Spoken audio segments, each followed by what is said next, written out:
Okay, from the top. Okay, great. History is seldom clear-cut and well-documented.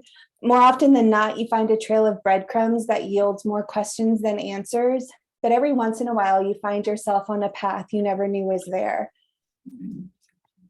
Our story actually begins with Clifton Johnson, who you see photographed here. I'm going to move my icon. I'm going to make sure I can, you all are seeing what I'm seeing. So who you see photographed here, this is Clifton Johnson.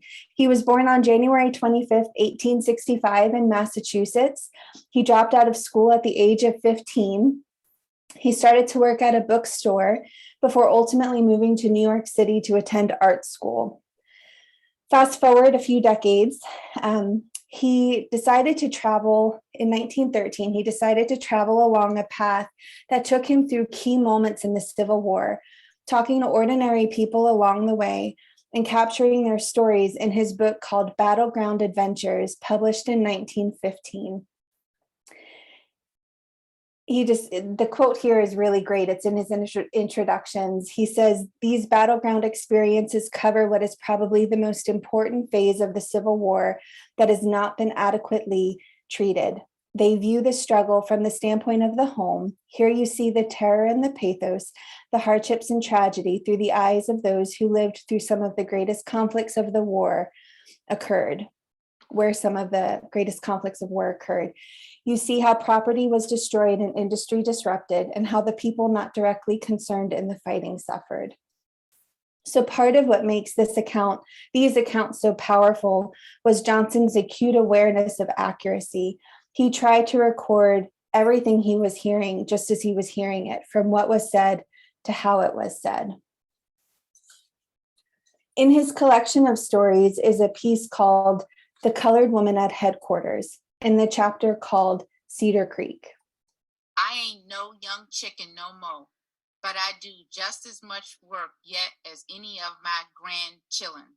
In wartime, I worked at the Belle Grove place. Me and my father and 4 of his children, who were small, lived right at the yard in a 2-story log cabin.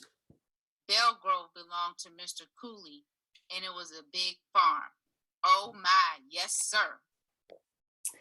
As a volunteer at Belle Grove, I'd heard of this story and the woman in it, who was often referred to as the bound woman. Her account was short but powerful. We knew that her father lived at Belle Grove during the Civil War and that she too was there during the Civil War, but we didn't know much else about her. She was an enigma.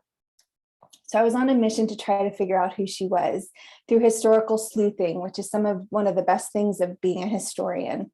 So I worked my way backwards. I knew that Johnson captured his collection of oral stories in 1913, and I knew that the bound woman lived near Belle Grove at the time that she shared her story. I also knew that the Brumbach family owned and farmed Belle Grove in 1910, so I found their record in the 1910 census, and from there I looked for entries before and after the Brumbach family's entry, hoping to find a Black woman who would possibly be our bound woman. Just for reference, the Opequon district in the 1910 census record was only about 14 pages, so it wasn't really that robust. So it wasn't a huge pool of folks to look at, just to put it in perspective. I found a record with a Lucy Walker, whose age lined up with the story. This is the 1910 census record where I found her. You can see it a little more clearly here. Lucy Walker, age 68, mother to the head of the house, her son, William Walker. So I kept going. Johnson described the property on which the bound woman lived when he talked with her in 1913. He said she lived in a cabin amid the farmland at the end of a rough, crooked lane. There were numerous children about the place, and there was much dirt and carefree disorder. A thin, tall old woman met me at the door and ushered me into a tiny, low-ceiled parlor where there were draperies at the windows and a piano and other furniture more aspiring than I would have expected. It was in this parlor that I heard the woman's story of her wartime trials. So using these breadcrumbs, Lucy's 1910 census record fit the bill as well. She was living with her son, his wife, and their 6 young children, which would account for the numerous children that Johnson describes when meeting her. But I want to circle back to the beginning of her account. This is a modern photograph of Belle Grove's manor house, for those of you not on the property or haven't visited it. During the Civil War, John and Benjamin Cooley, who were 2 brothers, owned the property. They bought it on November 15th, 1860. Looking at Benjamin Cooley's 1860 census record, there was a man named Lewis Robinson, who we know was a well-reputed carter in the Shenandoah Valley. And we now know that he was also the father of the bound woman. Lewis was married to an enslaved woman with whom he had 4 young boys, all of whom were also enslaved. This here that you see is a snapshot of the 1860 U.S. federal census slave schedules. You can see at the bottom, the 3rd line up, Lewis's wife, age 32, and their 4 young sons, young boys. I continued to trace Lucy Walker's life through online records and found her death certificate, which again seems to fit with our bound woman. In her death certificate, she lists her mother as Hester Smith, who was born in Clark County, Virginia, just 1 county east of Frederick County, where we know Lucy lived from her time at Belle Grove in the Civil War until her death in 1926. But I want to take just a minute to point something out in her death certificate. Here's her death certificate. She's listed as white. So I want to unpack that for just a minute. And I lost my sheets are all out of order. I want to talk about the discrepancy for just a minute. In 1900, Lucy was living with her husband, Frank, and their adopted son, William. In this census, she's listed as Black, as is everyone else in the house. In 1910, she's living with her son, William, William's wife, and their children. In this census, she's listed as mulatto, as is everyone else in the house. But by 1920, Lucy's living by herself, and she's listed as white, and then is again listed as white in her death certificate just a few years later in 1926. The people who conducted the census were called enumerators. So I decided to go back and pull the instructions from the 1920 census that were provided by the Department of Commerce Bureau of the Census. The cover says, and I quote, "Study these instructions carefully before beginning work and carry this book with you during your work." The introduction goes on to say, "You must read these instructions from beginning to end as soon as you receive them. Make a note of any instruction you do not understand and have it explained to you by your supervisor, either orally or by writing him. Read the instructions through again at least once before you begin your work. Carry them with you while doing your work and look up by using the table of contents any questions that may arise." Deeper in the document are steps on how to identify sex, color, and race. So it's very likely, but we don't know for sure, that Lucy was fair-skinned and could possibly pass for a white woman. However, when she was living with her husband and son in previous census records, entire households were classified the same, which is likely why she's listed as Black in 1900 and mulatto in 1910. We'll circle back to Hester, her mom, or who I think is her mom. Given that Lucy called herself a bound woman, we know that her mother must have been an enslaved woman since her father, Lewis, was always free. There's a Hester Smith who was sold in Richmond, Virginia, to a notorious slave trader named Thomas Boudar, who then took her along with dozens of other enslaved people to New Orleans, Louisiana on October 25th, 1845, on a slave ship called the Parthian. This is a closer look at the slave ship record. If this part of the story lines up, and I think it does, Lucy would have only been about 2 or 3 years old at the time that her mother was sold down south, and Hester herself being only 18 years old. Although we have an educated guess as to the identity of our enigmatic bound woman, we don't have any images or photographs of her. So I had an artist sketch her interpretation of what Lucy may have looked like in 1913. So for the rest of this presentation, I'm going to let Lucy's Silhouette helped tell the story of what it was like to live through the Battle of Cedar Creek.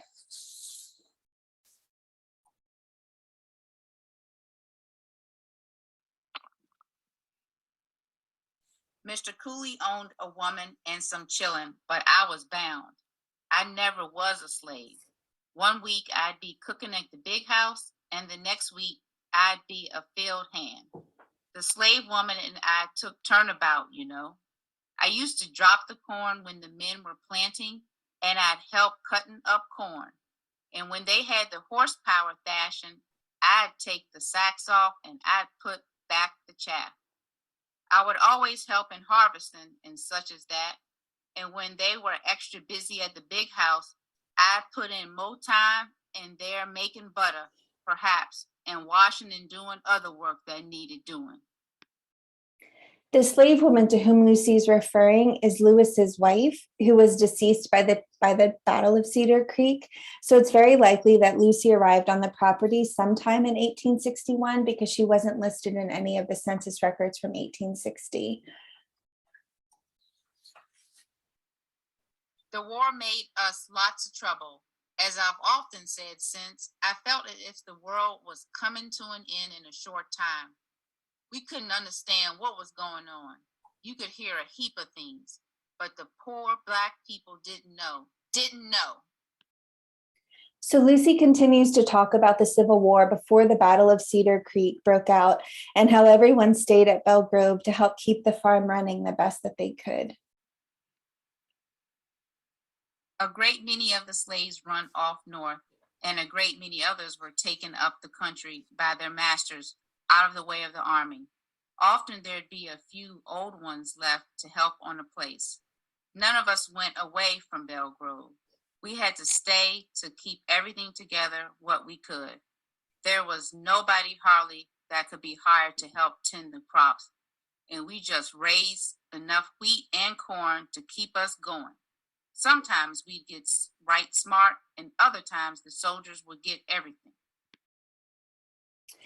She describes how soldiers from both sides, north and south, stole and destroyed things, taking whatever they wanted in the fields and in the homes. However, this pilfering eased up when General Philip Sheridan arrived during the Valley Campaign of 1864. His federal soldiers slept in the upstairs loft of the cabin where Lucy presumably lived with her father, Lewis, and her four half-brothers, while General Sheridan set up his headquarters in the manor home at Belle Grove. When Sheridan's army come to Cedar Creek, it looked right frightful. There were so many men. The soldiers troubled us a good deal, for the headmen got here. General Sheridan made Belle Grove his headquarters. He was a small man. I used to see him. There were tents all over the yard, and some of the scouts slept upstairs in our cabin. Oh my goodness. The soldiers were in and out all the time. I did washing and baked bread for them and everything like that, and they paid me. In October 1864, Lucy found herself front and center in what turned out to be a critical battle that secured the Shenandoah Valley for the Union and bolstered President Lincoln's chances of re-election just a few weeks later. Because the details of the Battle of Cedar Creek are so well documented in both print and online sources, I don't want to get too in the weeds here, but I do want to give a quick snapshot on how the battle unfolded at Belle Grove that day. As Lucy mentioned, General Sheridan was headquartered in Belle Grove's manor house, along with nearly 33,000 federal troops.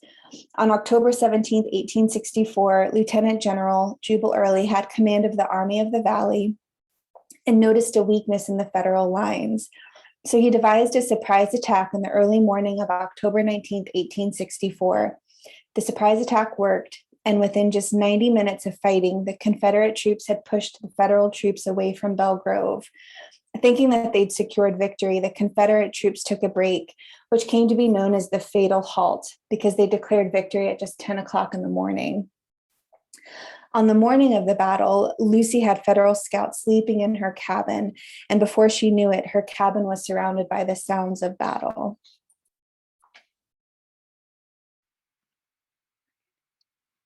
The first I knowed on the morning of the battle, some soldiers come into our house, getting up the scouts who slept there.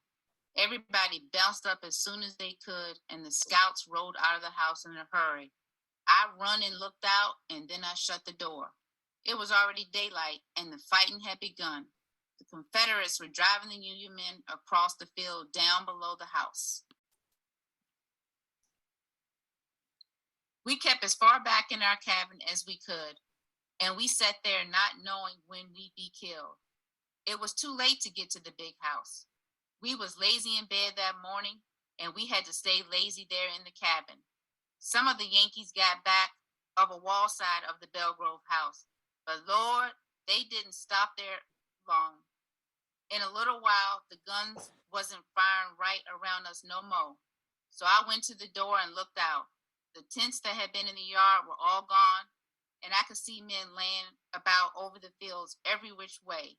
The fields looked just like new ground with the stumps in them. The big house to which Lucy is referring is Belle Grove's manor house. After the first round of fighting stopped, she helped tend the wounded and said that she was as panicked as the men who were shot in battle.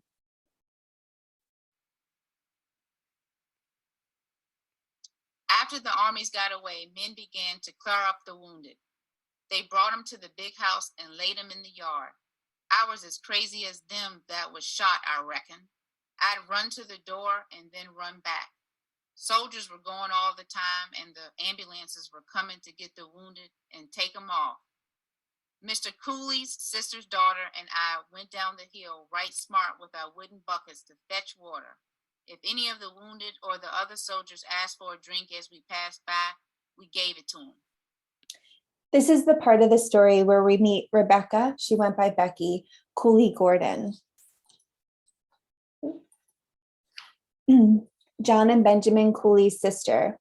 She was born on December 24th, 1824 in Warren County, Virginia, which is also where she married her husband, James William Gordon, on May 14th, 1848. Together, they had 4 children and lived at Belle Grove, while Becky tended to the house and her husband, James, tended to the fields. James actually enlisted as a private in the 17th Infantry of the Confederate Army on May 3rd, 1861, but he unfortunately died from illness less than a year later on March 28th, 1862, leaving Becky a widow with 4 young children, along with her youngest brother, David Cooley, who was always listed as either idiot or idiotic in the census records. The document that's getting ready to scroll up here is Becky's application to receive pension for her husband's service in the Confederacy. And as Kristen, I think, mentioned in the beginning, we do have an online exhibit that talks about this story, and this document is online, so you can engage with it and read it a little more closely online.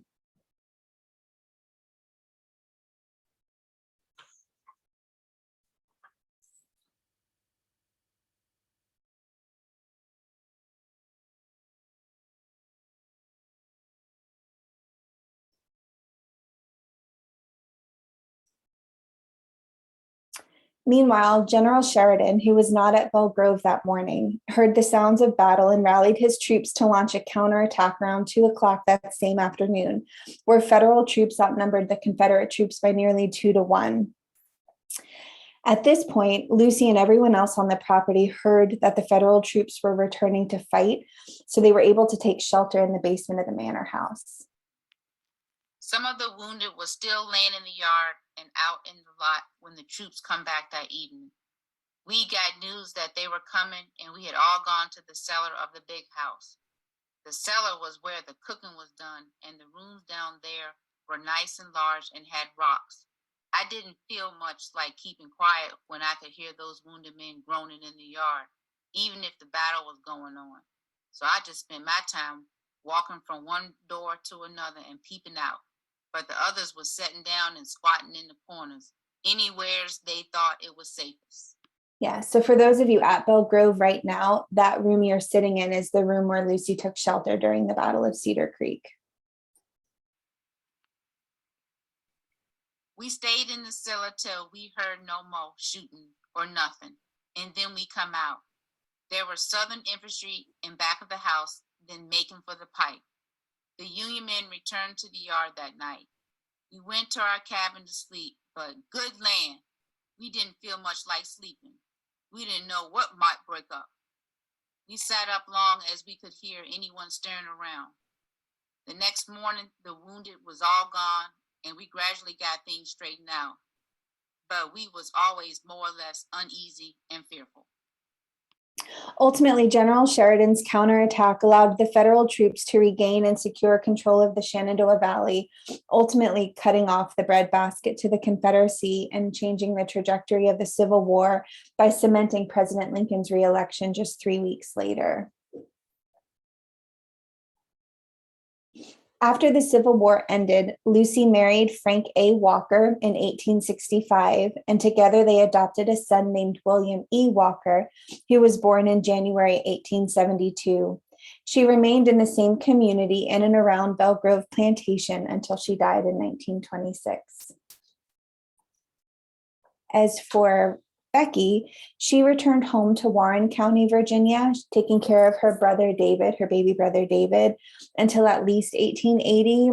We're not sure when David died, but it was likely between 1880 and 1890, at which point Becky went to live with her eldest son Benjamin until her death in 1902.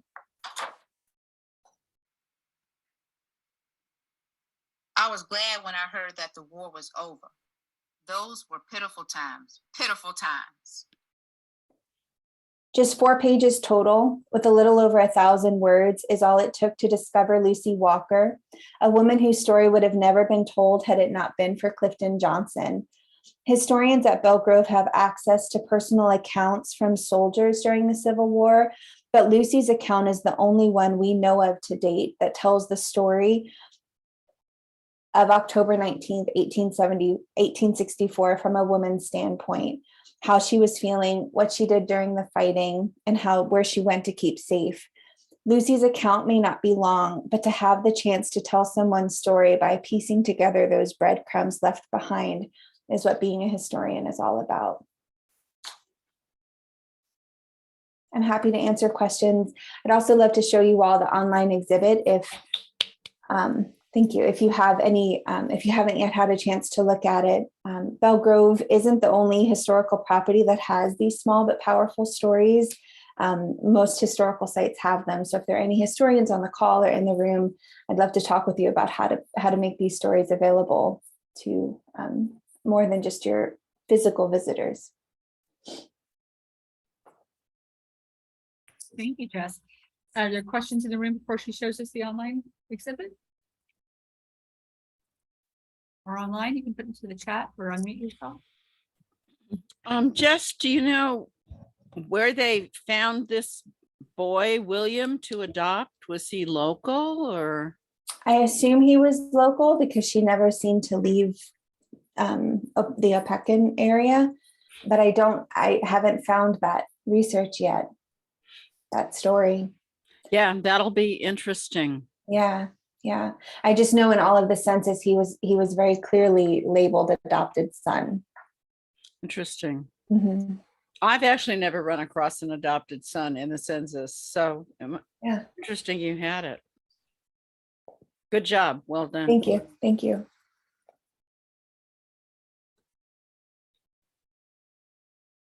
Okay, do you want to walk us through the exhibit? Sure.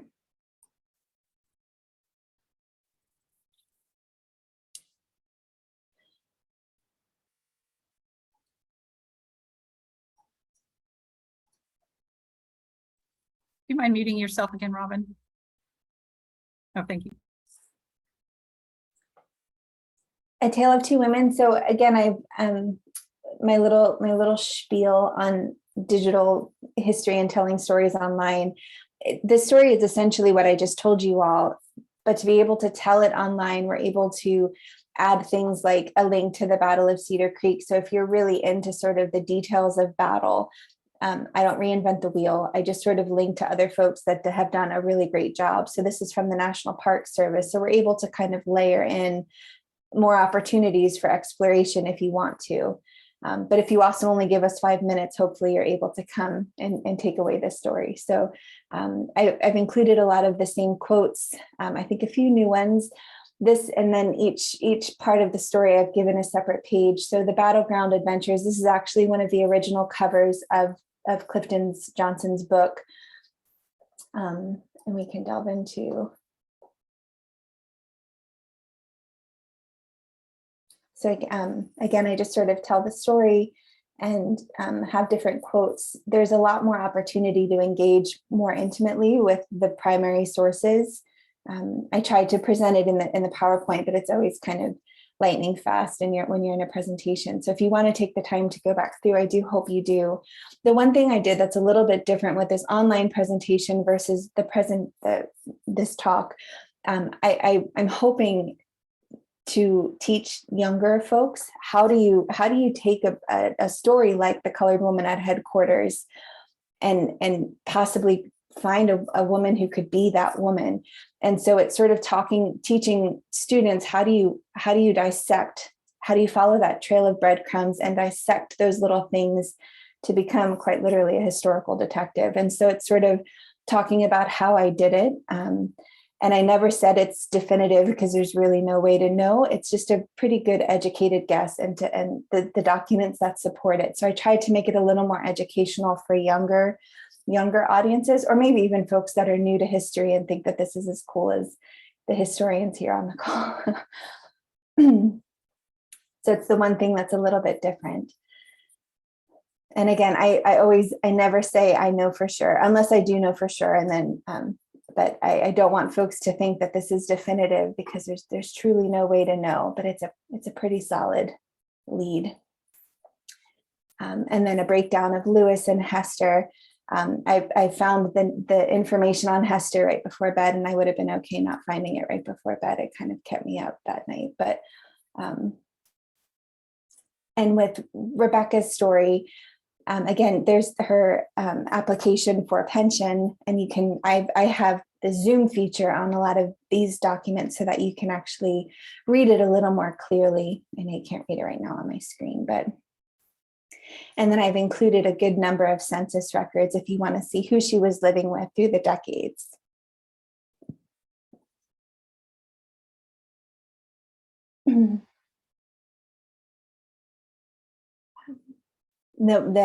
There's a great video that was put on by the American Battlefield Trust, and it's quick.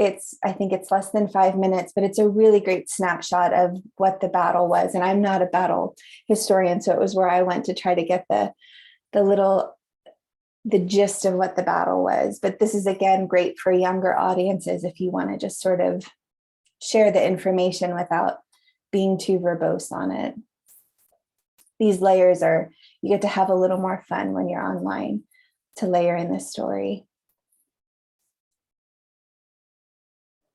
And then the life after the Civil War, the race in the early census records, it was a really fascinating tangent that I didn't expect to be on. And I found it at the 11th hour and started to think, oh my God, why was this woman listed as white? I don't think this is right. No, when I did it, I took a closer look. It was a really interesting tangent. So again, just a closer look at all of the census records. And then at the end of on all of virtual Belle Grove, I always make sure to put the sources so that if you want to go back, you can see the path we took to build the story and substantiate it the best we can.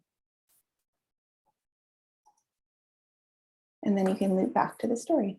I do have, I haven't added yet, but I have an idea for a few educational activities. One of them is for students to do oral stories, just like Clifton did. And you could have two options where you could record it using technology, or you could do an old fashioned, like Clifton, what was it like to try to capture these stories with a pen and paper? Because this is 1913. So that could be a really fun way for students to engage with family members or neighbors and see what it was like to try to capture those stories accurately. Yeah, so keep tuned, stay tuned on here. Hopefully we'll add some educational outreach too that'll tie into the story.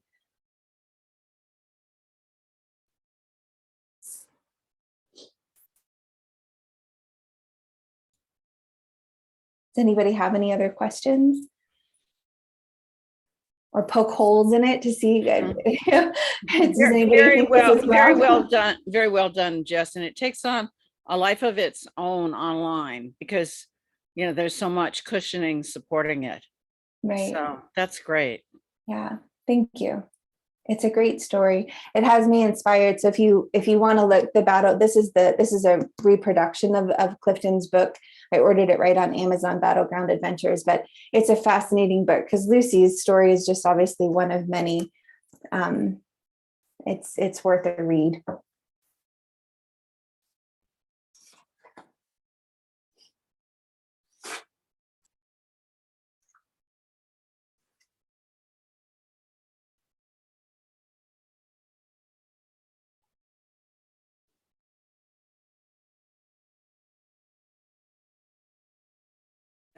I'm sorry, Gretchen. I muted ourselves.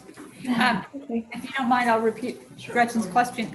She wondered since you found that, you know, Lucy Walker and her married family and her adopted son, did you pursue anything further to find possible descendants? It's part two. Yeah, it's a great question. It's part two. I would love to see, because I feel like there are descendants of Williams that are around. So it's to be continued. Yeah, I haven't gotten to it yet, but it's definitely on my radar to keep going. And hopefully by putting this out there, you never know, descendants may find you, which is always sort of the dream when you're sharing these sorts of stories and research online. I know. Just wondered because I know a Walker family right in Middletown. Yeah. So Gretchen is a Walker family right in Middletown. Yeah. And I know Walker families in Winchester too. Yeah, wonderful. Yeah. One woman in a sleigh. Yeah. So can you enumerate what you think bound meant? Sure. We interpret that as basically being indentured. So she wasn't free, but she wasn't enslaved. She was working towards her freedom. The best way to describe it. And do we know, we don't know for a fact she was indentured with the Cooleys, right? Or I guess would have been. She probably would have been during the war. I don't know where she was before. And I looked for records in 1850, but she was young. So I couldn't find her before. Actually, I didn't find her before 1870. It was only Clifton's story, Clifton's book that led us to her. But I did look to try to find where did she come from. I suspect she was in Clark County. If the story tracks with Hester Smith, she might have. I thought about trying to see who owned Hester and maybe following that trail. There's a lot of offshoots. Yeah. What year did Hester Smith go south? 1848, I want to say. And you think it's possible because Lewis Robinson was a free man that perhaps he had negotiated with the Cooleys for this gradual emancipation? Possibly. If that was something he had achieved, then maybe he knew a path for that for his daughter. He might have. It's hard to say because again, she wasn't. Maybe it just took a long time. That she was unaccounted for before 1864. I don't know where she was. Yeah. And it's not like Lewis brought her. I mean, by the time the war came, she was in her early 20s. So she was kind of nearing the end, I would imagine, of her. My understanding of some gradual emancipations that were often maybe given in people's wills were that men would be usually bound until about the age of 20, but women until like 25 or 26. Yeah. Her age did surprise me there. Right. But that's just a general, that's from just reading about other people's experience. I don't know for sure. Right. Question. Were the indentures at that time generally paid off in lengths of time for labor or money or a combination of those? So Renee wondered if people in their indenture would be paid off with any kind of financial, any kind of money, or is it just time? I don't know. Well, we know that in white indentures, there was normally stipulated in the contract what the master would teach the apprentice. And that when the apprentice was, had completed his service, he would normally receive like a set of clothes and a fixed sum of money. And, you know, that kind of varied according to the trade. What I doubt that that is the same with Black people who were indentured. And it, frankly, we've never seen contracts. This next month, we're going to look at 2 indentured young men that Isaac Height purchased their indentures, but we don't even have those contracts extant at Belle Grove. But I might just take a look around and see, you know, what I could find. I'm leaning towards the idea that she may have been with her mother until, you know, serving in the same place until her mother was sold off south, but they didn't want to sell the daughter. She was young and healthy and had promise. And so maybe at that point in time, her father intervened to make some arrangement to keep her here. I don't know. There's a backstory there somewhere in Clark County. There is. So the indenture was generally paid out with labor. Paid out for labor for exchange of freedom. And it's interesting, if she's an older woman now, she wants this white man who's from the outside to know her status. It's so integral to her identity that she makes sure he knows that. It's like the first line she says to him is that she has this status. Mhm. John has a question. Are the Blacks in this situation targets by the South or the North military? Or are they just considered casual civilians, casualties that they hit? They're not targeted though. No, Jonathan Noyales' books answer that question. Yeah. Okay, If well, I can read you it. haven't read them, I recommend. Pardon? Jonathan Noyales, professor at Shenandoah University, has written a number of books, but recent ones answer that question. What was the answer? He suggests that there was some recruiting done in Winchester County late in the war, but not terribly successful. It didn't drum up a lot of Confederates or For the Union, yeah. But that his book is about the African-American experience in the Winchester area during the Civil War, and that these opportunities for fleeing, and she mentions in this oral history, is many people have run away, leaving only the older people behind. And of course, she's a young woman, so that makes her situation a little unusual. So there were opportunities in the chaos of war to flee for freedom.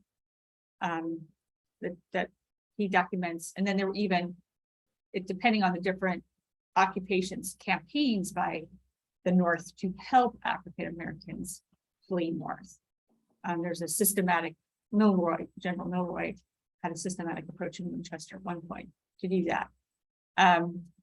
Whether the Confederates actually targeted people of color, do I understand the rest of your question? I don't know if anyone in the room has seen any evidence of that. I've never come across that per se. Obviously, you can see in this example, any soldier is trying to at least, I mean, you hear many stories of soldiers taking things by force, but you can see in this example that they're using her home, they're trying to get reprovision, and they are paying some money. And we even have examples, Belle Grove has examples of Height family members who sell, even though they're Confederate leaning, have Union troops buying corn and other goods from them. So I think generally speaking, I think they're trying to, both sides are trying to work with the civilian population because they sort of need the civilian population in some ways. That's going to be my guess, but I would add that perhaps not so much in the Shenandoah Valley, perhaps more to the east, that it wasn't there was a dynamic where the Confederate Army or Confederate government would go through the landowner and put a levy on the landowner, send 50 enslaved people to work on X project, like fixing a road or building up the railroad track trestle or, yada, yada. Not much example of that here at the time of the Civil War, I think more towards Richmond. And so, of course, the people who were sent from their homes to do that were, inconvenienced and possibly injured and maybe died from hard work. But basically, the group would be returned at the end of the levy. So.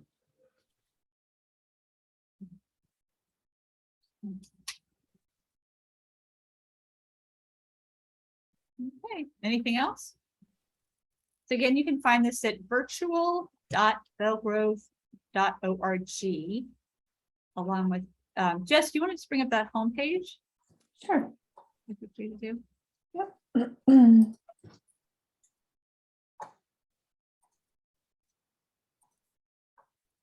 So that's along with an online exhibit about Anne Height, an online exhibit about Anne's granddaughter, Mary Briscoe Baldwin, is the first Episcopal missionary to go as a single woman abroad. And then Robin Young and I work on monthly newsletters featuring one of the enslaved people at Belle Grove, and Jess has made us a helpful landing spot to find all of those. So Belle Grove is on the move. yeah, thanks to Jess. Thank you. So, yeah. If there are any, I love educational outreach. So if there are any teachers on the call or teachers in the room, I'd love to hear from you if you engage with the site on other ways that we could try to help educators at home or in the classroom. Because these stories, it's more fun to learn history through stories like this. So just let us know how we can help you.